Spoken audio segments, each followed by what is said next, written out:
Assalamualaikum warahmatullahi wabarakatuh.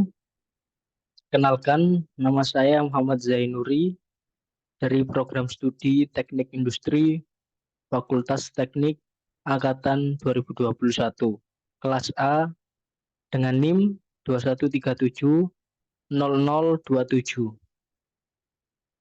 Pada kesempatan kali ini, saya akan memaparkan tugas UTS saya yang berjudul Analisa Permasalahan Terkait Perencanaan Organisasi dan SDM di era Artificial Intelligence dan Digital dengan studi kasus IKEA, yang merupakan mata kuliah perencanaan organisasi dan SDM, di mana dosen pengampu mata kuliah ini yaitu Ibu Dr. Yunia Dwi Nurcahyani, STMT.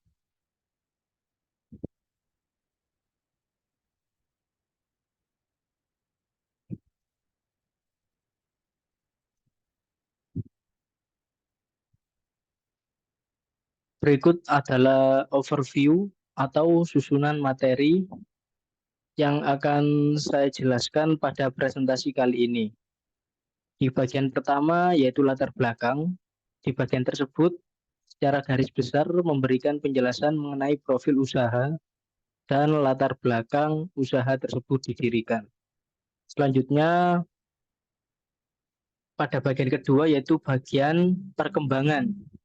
Di bagian tersebut akan menjelaskan perkembangan dari awal berdirinya usaha sampai saat ini.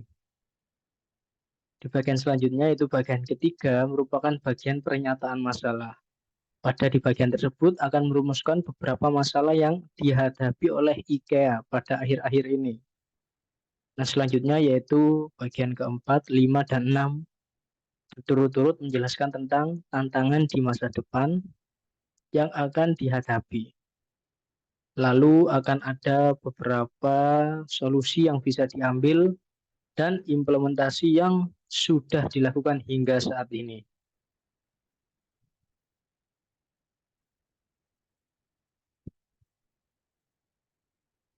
Sejak tahun 1943,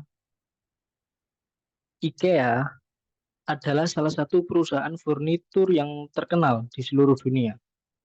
IKEA mengutamakan kepuasan pelanggan produk dengan menawarkan produk berkualitas tinggi dengan harga terjangkau. Mereka menyediakan berbagai jenis perabotan rumahan, mulai dari perabotan kecil hingga perabotan besar.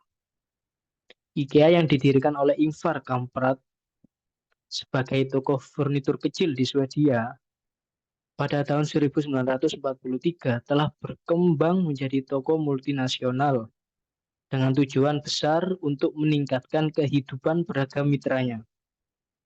Nama IKEA sendiri berasal dari akronim dari inisial Kamprad dan huruf dasar kota di mana ia kecil, Elimtar dan Agunyar. Perusahaan mengutamakan kepuasan pelanggan dan berkomitmen untuk menjual produk berkualitas tinggi dengan harga terjangkau, tanpa mengganggu hubungannya dengan mitra lain seperti pedagang dan karyawan.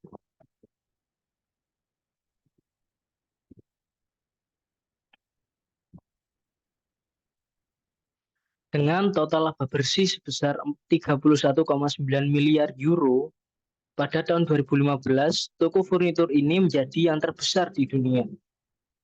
Saat ini, IKEA adalah pengecer global yang populer dengan lebih dari 365 lokasi di 47 negara.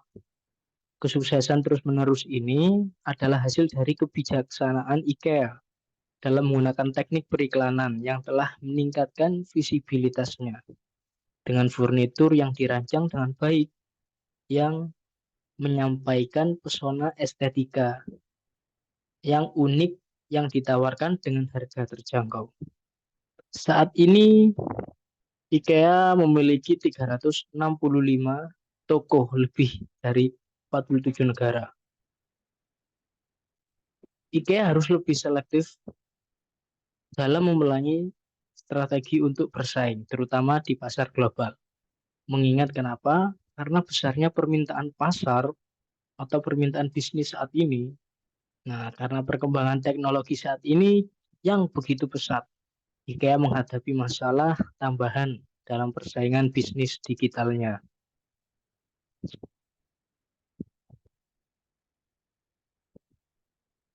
Adapun pernyataan masalah ini, yaitu yang pertama,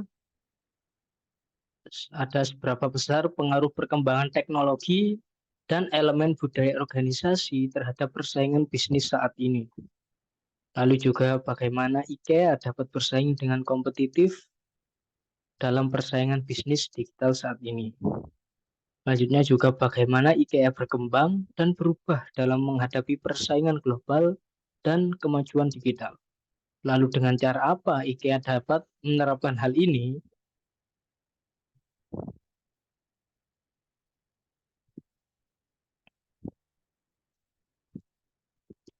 IKEA mengalami masalah dalam rantai pasokannya ketika mereka perlu menurunkan harga sambil mempertahankan produk berkualitas tinggi.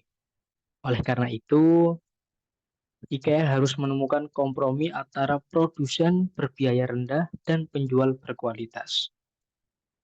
Selain itu, untuk memenuhi permintaan konsumen akan keberlanjutan yang terus meningkat, diperlukan integrasi ekonomi berkelanjutan di seluruh rantai pasokan, mulai dari pembelian hingga umur panjang produk.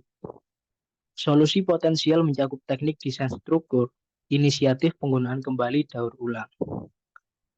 Dari segi inovasi, lokasi toko IKEA yang strategis menjamin kemudahan akses bagi pelanggan dan lokasi toko dekat dengan pusat distribusi.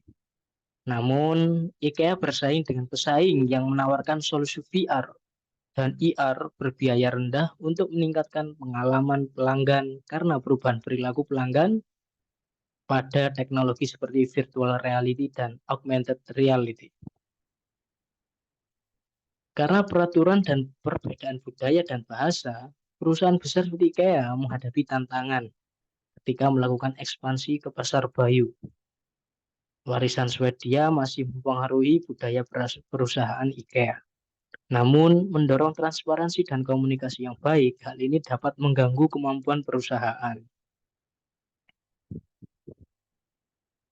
Hampir separuh pelanggan yang mengunjungi toko furnitur kini menggunakan ponsel cerdas mereka untuk melakukan penelitian sebelum berangkat. Hal ini menunjukkan bahwa pelanggan cenderung menggunakan berbagai sumber informasi untuk memenuhi kebutuhan dan memenuhi kebutuhan pelanggan. Pendekatan proaktif untuk mendesain ulang gudang, etalase, dan pengalaman berbelanja yang berpusat pada pelanggan menjadi penting.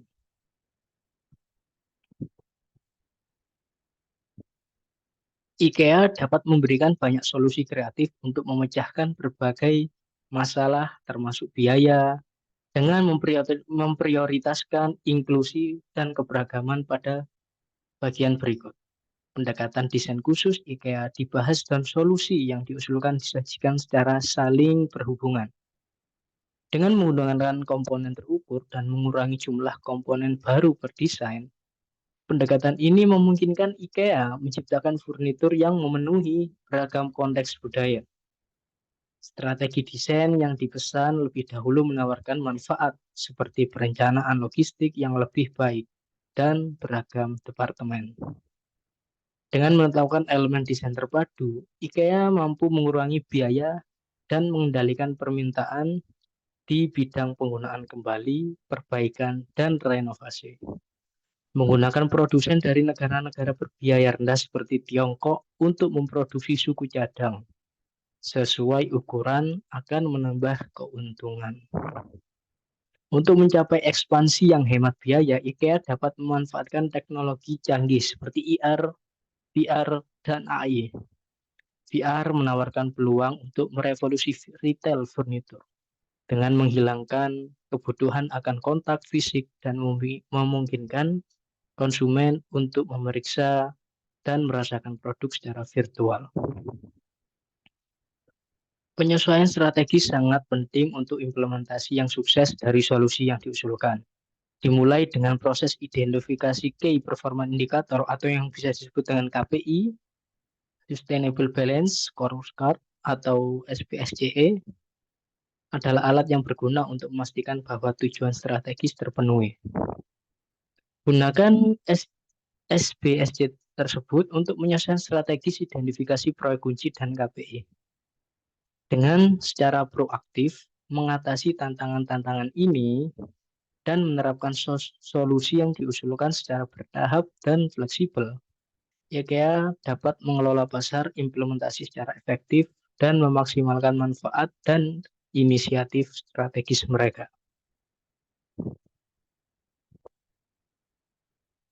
Singkatnya, IKEA harus mengatasi masalah biaya, terus berkembang, dan mempertahankan keunggulan dalam industri. Perabot rumah tangga melalui inovasi, keberlanjutan, budaya perusahaan, dan inisiatif strategis. IKEA akan mampu menempatkan dirinya sebagai pemimpin dalam operasi yang hemat biaya, kepuasan pelanggan, dan keberlanjutan dengan menerapkan solusi yang disarankan. Dengan melakukan ini, mereka akan dapat secara efektif menanggapi perubahan, kebutuhan industri, dan preferensi pelanggan. Untuk mendapatkan keunggulan kompetitif di pasar global, solusi strategis untuk berbagai bidang bisnis sangat penting.